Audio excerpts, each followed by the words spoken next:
लगै छी अपने सबके मिथिला संस्कार पर स्वागत करै छी। अपने सब लग में उपस्थित भेलहुँ हँ चौड़चनके कथा लऽ कऽ। कथा तऽ छोटे अइ जे हमरा अबैए से अपने सब लग में लेलहुँ हँ। ई कथा सुनि कऽ सब्सक्राइब करब, लाइक करब। एहि कथा कखन सुनब? जखन मरड़ भरि लेब तखन ई कथा सुनि कऽ आ तखन अपने हाथ उठायब। पहिले कथा सुनि लेब तखन अहाँ हाथ उठायब, नहीं तऽ ओहिना नहीं उठायब।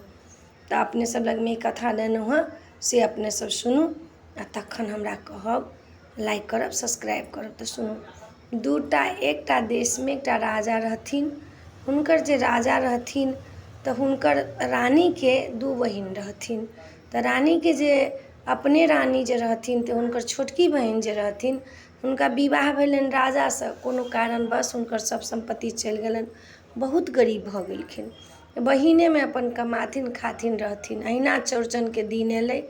चौड़चन के दिन एलै, बहिन से गेलखिन कहला। बहिन अपन सब चीज़ बनाबे, तऽ दही पौरे, पिरिकिया खजुरिया के ओरियान करे, सब चीज़ करे। तैयो बहिन छोटकी गेलखिन कहला से गे बहिन हमरो घर चौड़चन अइ, से धानो पान जे करलखिन हँ, गेलखिन हँ रोपनी डोपनी करऽ के लेल, तहू में कनिके चीज एलैया से गे बहिन हमरो दे न पैसा, से हमहूँ जाके से चौड़चन के ओरियान करब।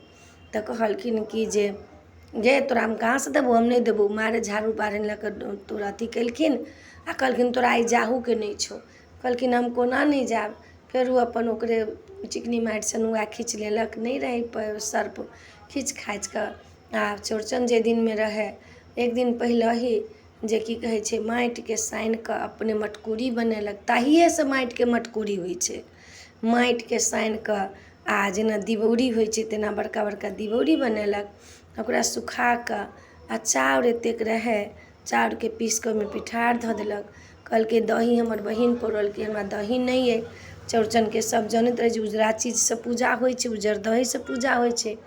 ओही पिठार के ओहिमे धऽ कऽ आ तखन की केलक, आब कथी करू नहीं करू, अब तऽ किछु हुनका पास में तऽ रहनि नहीं, कथी लाउ की लाउ नहीं लाउ। भात चाउर मांगि कऽ लेलथि, ओकर मरगिल्ला भात बना कऽ मरड़ भरि लेलथि आ तखन जाकऽ किछु नहीं रहनि हुनका पास में उजर चीज कहि कऽ उहे चाउर के जे रहनि से अच्छा धऽ कऽ सब में धऽ कऽ आ तखन हुनकर व्रत कऽ लेलथि चौड़चन के। कहलथि हे भगवान, साग गेनहारी के तोड़ि कऽ अनलक, सागो धैलथि आ बन झाड़ में से जे रहनि मकई तकई से तोड़ि ताड़ि कऽ अनलखिन।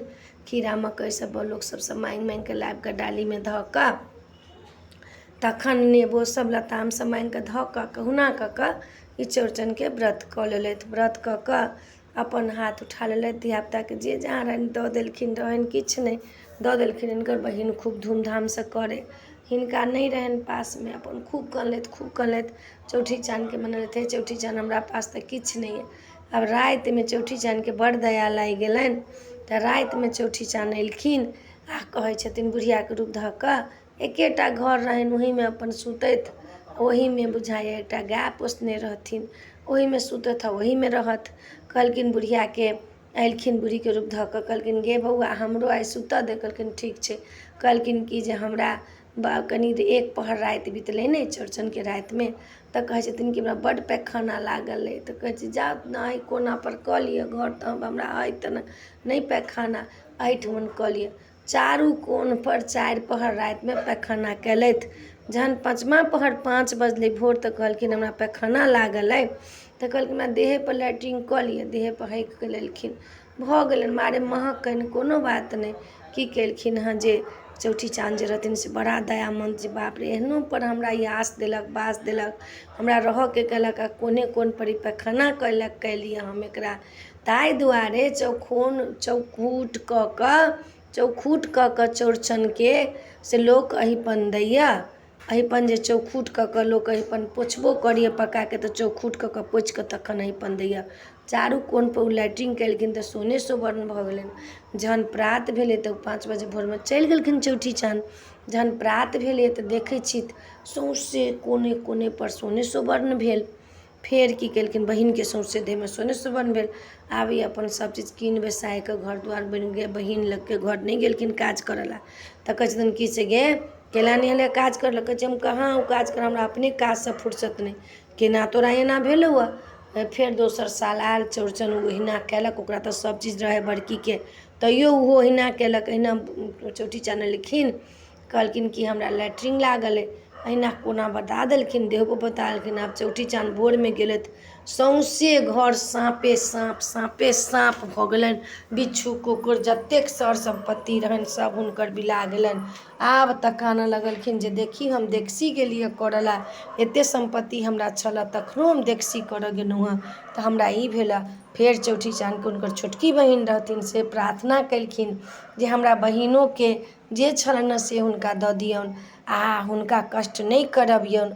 हमरा तऽ ओ जे केलथि हँ से पेलथि हँ, आब नहि हुनका कष्ट करबै। चौठी चान बाबाके दया लागि गेलनि हँ। उजर जे छथिन देबऽवला सोने सुवर्णसँ सब चीज हुनका की केलखिन हँ। हुनकर छोटकी बहिन बहुत बड़का भक्त रहथिन, छोटकी बहिनके बात सुनिकऽ ओहो बहिनके माफ कऽ देलखिन हँ आ तखन जाकऽ चौड़चन व्रत भेलऽ। ई कथामे अपने सबके इएह छलऽ। नीक लागत तऽ अपने सब जरूर कहब, सब्सक्राइब करब, लाइक करब, कहऽके नहि बिसरब। चौठी चानके कथा जे अबै छलऽ से अपने सबके कहि देलहुँ हँ। नीक लागत चैनलके सब्सक्राइब करब, लाइक करब, कहऽके नहि बिसरब। जय मिथिला, जय माता जी।